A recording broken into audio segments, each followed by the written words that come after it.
अस्सलाम वालेकुम, welcome back students. I am Mohammad Asif Farid, your biology tutor. और आज हम पढ़ेंगे पार्ट 1 बायोलॉजी के अंदर चैप्टर 3 है हमारा एंजाइम का। और आज का जो हमारा टॉपिक है वो हमारे पास है मैकेनिज्म ऑफ एंजाइम एक्शन। तो ये हमारा पार्ट है, बड़ा ही अहम हमारा पार्ट है एंजाइम के बारे में कि जो मैकेनिज्म है एंजाइम के एक्शन का वो क्या है। तो सबसे पहला पॉइंट जो मैंने यहाँ पर लिखा है, अब शुरू करते हैं इसमें क्या डील करने वाले हैं हम। तो सबसे पहला पॉइंट यहाँ पर है an enzyme is a 3 dimensional protein. तो आपने याद रखना है कि जो एक एंजाइम होता है वो एक 3 डायमेंशनल 3D मॉलिक्यूल होता है, 3 डायमेंशनल प्रोटीन होती है, वो 2D नहीं है।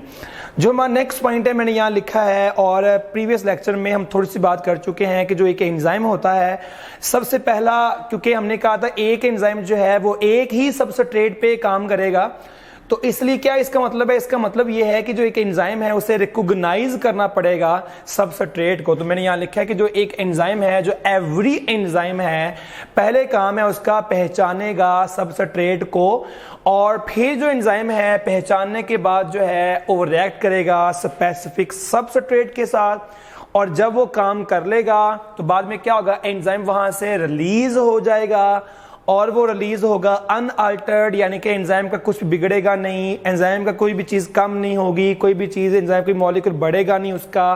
तो जो एंजाइम है वहां से रिलीज हो जाएगा अनअल्टर्ड, और उसको बार बार जो है वो एंजाइम का आप यूज कर सकेंगे। तो नीचे मैंने स्केच बनाया है कि जो एंजाइम है वो सबस्ट्रेट से कंबाइन करेगा, तो वहां बनेगा एंजाइम सबस्ट्रेट कॉम्प्लेक्स, वहां बनेगा ES कॉम्प्लेक्स। और जब ES कॉम्प्लेक्स है, जब वो ब्रेक करेगा, जब वो रिएक्ट करेगा, और एंजाइम जो है फिर उससे अलग हो जाएगा और साथ बनेगी प्रोडक्ट। तो हमने यहाँ तक क्या सीखा है, हमने यहाँ तक बात की है मैकेनिज्म ऑफ एंजाइम एक्शन की। तो हमने सीखा यहाँ पर कि जो एक एंजाइम है वो 3 डायमेंशनल प्रोटीन है, और एवरी जो एंजाइम होता है सबसे पहले वो एक सबस्ट्रेट को रिकॉग्नाइज करेगा। ऐसा नहीं है कि वो फौरन से वर्क करे उसको रिकॉग्नाइज किए बगैर, ऐसा नहीं होने वाला, बल्कि ये होगा कि जो एंजाइम है पहले वो रिकॉग्नाइज करेगा सबस्ट्रेट को, फिर वो रिएक्ट करेगा उस स्पेसिफिक सबस्ट्रेट के साथ, और जब रिएक्शन हो जाएगा, जब प्रोडक्ट जो है वो बन जाएगी, फिर वो जो एंजाइम है वहां से अनअल्टर्ड रिमूव होगा, और वो स्मॉल अमाउंट में जो एंजाइम है उसको बार बार आप यूज कर सकते हैं, बार बार कंज्यूम कर सकते हैं। और लास्ट पे सीखा हमने कि जब एंजाइम सबस्ट्रेट आपस में कंबाइन करेंगे तो यहां बनेगा एंजाइम सबस्ट्रेट कॉम्प्लेक्स, और जब ये वर्क करेगा तो साथ एंजाइम रिलीज हो जाएगा और साथ बनेगा प्रोडक्ट। तो जो हमारा नेक्स्ट पार्ट है, तो आपका नेक्स्ट बड़ा आपका अहम शॉर्ट क्वेश्चन है रीजन्स ऑफ एक्टिव साइट। तो ये बड़ा ही फेमस आपका जो है वो शॉर्ट क्वेश्चन है बोर्ड के पॉइंट ऑफ व्यू से। तो क्वेश्चन है कि जो एक्टिव साइट है उसके रीजन्स कौन से हैं। तो आपको याद होगा हमारा फर्स्ट लेक्चर था तो उसके एंजाइम के बारे में, तो मैंने आपको वहां गाइड किया था कि एक्टिव साइट है क्या चीज। तो वहां आप पढ़ चुके हैं कि जो एक्टिव साइट है उसके वो जो है रेस्ट्रिक्टेड आपके पास होती है कैटालिटिक एक्टिविटी ऑफ एंजाइम। तो एक्टिव साइट जो है वो जगह है जहां पर एंजाइम, जिससे एंजाइम जो है वर्क करेगा। तो आपने याद रखना है इसमें 2 आपको मिल रहे हैं रीजन्स, बाइंडिंग साइट और कैटालिटिक साइट। तो जैसे मैंने अभी लेक्चर में कहा कि जो एंजाइम होगा सबसे पहला काम है उसका कि वो रिकॉग्नाइज करेगा सबस्ट्रेट को, उसको बांध लेगा, बाइंड करेगा। जैसे आपने देखा कि ES कॉम्प्लेक्स बना था, एंजाइम सबस्ट्रेट कॉम्प्लेक्स बना था। तो जो बाइंडिंग साइट है इसके काम क्या होते हैं, ये रिकॉग्नाइज करेगी, पहचानेगी सबस्ट्रेट को और बाइंड कर लेगी। तो आप जानते हैं कि जब बाइंडिंग साइट रिकॉग्नाइज करेगी और उसको बाइंड करेगी तो उससे क्या बन जाएगा, उससे बन जाएगा ES कॉम्प्लेक्स, उससे बन जाएगा एंजाइम सबस्ट्रेट कॉम्प्लेक्स बन जाएगा। तो आपने याद रखना है कि जो बाइंडिंग साइट है असल में यही वो साइट है जो ES कॉम्प्लेक्स बनाएगी। एंजाइम जो है उसकी जो बाइंडिंग साइट है वो रिकॉग्नाइज करेगी और फिर वो बाइंड करेगी सबस्ट्रेट को और वो बनाएगी ES कॉम्प्लेक्स। और याद रखिएगा जब ये एंजाइम सबस्ट्रेट कॉम्प्लेक्स बन जाएगा तो ये जो कॉम्प्लेक्स है ये एक्टिव कर देगा दूसरी साइट को, जिसको हम बोलते हैं कैटालिटिक साइट। तो आपका जो नेक्स्ट पॉइंट है हमारे पास है अबाउट कैटालिटिक साइट।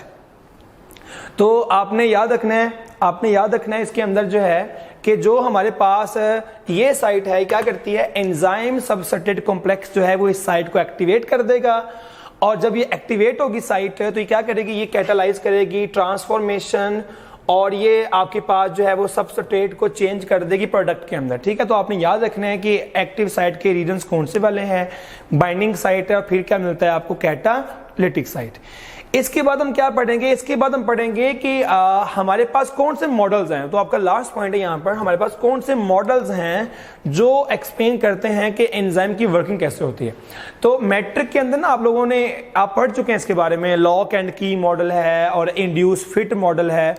तो आपने याद रखना है कि एमिल फिशर आपका साइंटिस्ट है जिसने ये लॉक एंड की मॉडल एक्सप्लेन किया था, और इसने प्रपोज किया था कि जिस तरह एक की जो है वो अनलॉक करेगी एक ही लॉक को, जैसे एक की जो है वो अनलॉक करेगी एक ही आपके पास जो है वो लॉक को, बिल्कुल वैसे जो एक एंजाइम है वो एक ही सबस्ट्रेट पे वर्क कर पाएगा। अगर आप गौर करें तो ये चीज हम थोड़ा सा इसकी बात कर चुके हैं कैरेक्टर्स ऑफ एंजाइम में। तो मैंने आपको वहां पर बताया था कि जो एक एंजाइम है वो एक ही सबस्ट्रेट पे वर्क कर सकता है। तो वही बात ये कहना चाह रहा है आपसे कि जो जिस तरह एक की जो है, एक चाबी जो है वो एक ही लॉक को ओपन करने के लिए इस्तेमाल करते हैं, बिल्कुल वैसे ही जो एक एंजाइम है उसको आप इस्तेमाल करेंगे एक सबस्ट्रेट को प्रोडक्ट में चेंज करने के लिए। और अगर हम इस मॉडल को सही मान लें तो इस मॉडल के अकॉर्डिंग जो एक्टिव साइट है असल में वो क्या बोला, वो फ्लेक्सिबल नहीं है, वो रिजिड है। क्यों? क्योंकि आप जानते हैं कि हमने कहा कि लॉक और की तरह वो काम करते हैं। तो जिस तरह एक लॉक के अंदर एक की जो है वो फिट आएगी उसके अंदर, बिल्कुल ऐसे ही एक ही जो एंजाइम की एक्टिव साइट है वो एक ही सबस्ट्रेट के लिए फिट आएगी। तो हम क्या कह सकते हैं, हम ये कह सकते हैं कि जो लॉक एंड की मॉडल है इसके अकॉर्डिंग जो एक्टिव साइट है वो एक रिजिड स्ट्रक्चर है, और उसके अंदर क्या नहीं है, कोई मॉडिफिकेशन नहीं है, कोई चेंज नहीं है, कोई फ्लेक्सिबिलिटी नहीं है। तो ना तो रिएक्शन से पहले एक्टिव साइट में कोई चेंज है और ना ही रिएक्शन के बाद एक्टिव साइट में कोई चेंज है। तो ये आपका शॉर्ट क्वेश्चन है कि व्हाट इज लॉक एंड की मॉडल।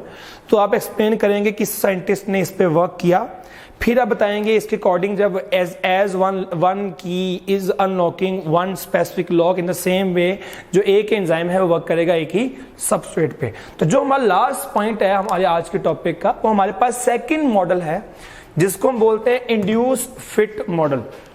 बड़ा ही आपका अहम पॉइंट है ये वाला। तो आपने याद रखना है कि हमारे पास दो मॉडल्स मैंने कहा था आपसे, ठीक है। तो एक को हम बोलते हैं लॉक एंड की मॉडल, एक को हम बोलते हैं इंड्यूस फिट मॉडल। तो याद रखिएगा ये कोशलैंड एक साइंटिस्ट है, उसने ये एक्सप्लेन किया था। जो आपके पास सेकंड आपके पास यहाँ पर जो मॉडल है एंजाइम की वर्किंग का, कोशलैंड। तो उसने क्या कहा था, उसने कहा था कि लॉक एंड की मॉडल की तरह ऐसा नहीं है एंजाइम, बल्कि जब एक सबस्ट्रेट कंबाइन करेगा एंजाइम के साथ तो it induces changes in the enzyme structure. यानी कि मैं कहना ही चाह रहा हूं कि जब एक सबस्ट्रेट एंजाइम के साथ कंबाइन करेगा, एंजाइम के साथ रिएक्ट करेगा एक सबस्ट्रेट जो है, तो उसके आने की वजह से जो एंजाइम है उसके अंदर थोड़े बहुत चेंज आएगा उसके एंजाइम के स्ट्रक्चर में। वो चेंज क्यों आ रहे हैं? वो चेंज आ रहे हैं ताकि वो जो सबस्ट्रेट है वो क्या हो जाए, वो उसके अंदर फिट हो जाए। तो आपने याद रखना है कि जो इंड्यूस फिट मॉडल है उसके अकॉर्डिंग जब एक सबस्ट्रेट एंजाइम के साथ जो है वो कंबाइन करेगा तो वो उसके स्ट्रक्चर के अंदर चेंज लेके आएगा।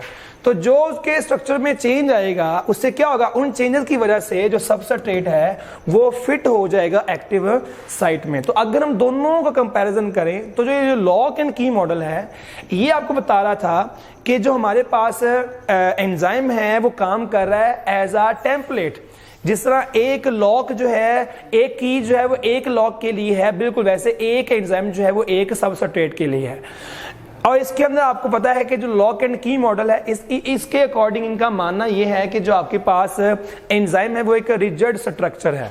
तो अगर आप बात करेंगे इंड्यूस फिट मॉडल की, तो इस मॉडल के अकॉर्डिंग जो आपके पास एंजाइम होता है उसका जो एक्टिव साइट है वो एक आपके पास जो है वो एक फ्लेक्सिबिलिटी उसके अंदर जो है वो होती है, यानी कि इसका मतलब है कि चेंज है उसके अंदर आएगा। तो आपने याद रखना है कि जो इंड्यूस फिट मॉडल है ये काफी ज्यादा, जो ये बाद में है तो थोड़ा सा एडवांस आपके पास जो है वो मॉडल है। तो कोस्टलैंड वो साइंटिस्ट है जिसमें वर्क किया था इंड्यूस फिट मॉडल के बारे में। तो जो हमारा इसके बाद टॉपिक आने वाला है जो हम नेक्स्ट डील करेंगे वो हमारे पास है factors affecting the enzyme activity. ठीक है, तो आज हमने क्या सीखा था, आज हमने शुरू किया था, हमारा टॉपिक था आज का एंजाइम के अंदर मैकेनिज्म ऑफ एंजाइम एक्शन। तो हमने क्या सीखा कि जो एक एंजाइम है वो 3 डायमेंशनल स्ट्रक्चर है, 3D मॉलिक्यूल है, 2D नहीं है। फिर जो एक एंजाइम है उसने पहले रिकॉग्नाइज करना है सबस्ट्रेट को। जब वो रिकॉग्नाइज कर लेगा, क्योंकि एक एंजाइम जो है वो एक ही सबस्ट्रेट पे वर्क कर सकता है, तो इसलिए क्या होगा कि जो एक एंजाइम है पहले वो रिकॉग्नाइज करेगा सबस्ट्रेट को, फिर वो रिएक्ट करेगा उस सबस्ट्रेट के साथ, और at the end of the reaction जो एंजाइम है वहां से रिलीज हो जाएगा अनअल्टर्ड, चेंज नहीं होगा, एंजाइम में कुछ चीजें ऐड नहीं होंगी, उसका डिस्टर्ब नहीं होगा स्ट्रक्चर, तो अनअल्टर्ड वहां से निकल जाएगा और उसको आप यूज कर सकते हैं अगेन एंड अगेन। तो फिर आपको लास्ट पे दिख रहा है उसके अंदर कि जो एंजाइम ES है जब वो कंबाइन करेंगे, जब रिएक्ट करेंगे तो बनाएंगे ES कॉम्प्लेक्स और उससे बनेगा एंजाइम अलग हो जाएगा और साथ बन जाएगी प्रोडक्ट। फिर आपने सीखा था what are the reasons of active site. तो आपने सीखा कि आपके पास 2 रीजन्स हैं, तो एक को बोलते हैं बाइंडिंग साइट और एक को बोलते हैं कैटालिटिक साइट। तो बाइंडिंग में देखा आप लोगों ने, मैंने आपको सिखाया कि जो एक एंजाइम की एक्टिव साइट है सबसे पहले उसने रिकॉग्नाइज करना है सबस्ट्रेट को और बाइंड करना है। तो जब वो बाइंड कर लेगी तो बन जाएगा ES complex. Once ES complex is formed it will activate the other site that is called catalytic site. तो क्या करेगी, ये कैटालाइज करेगी transformation of the substrate into the product.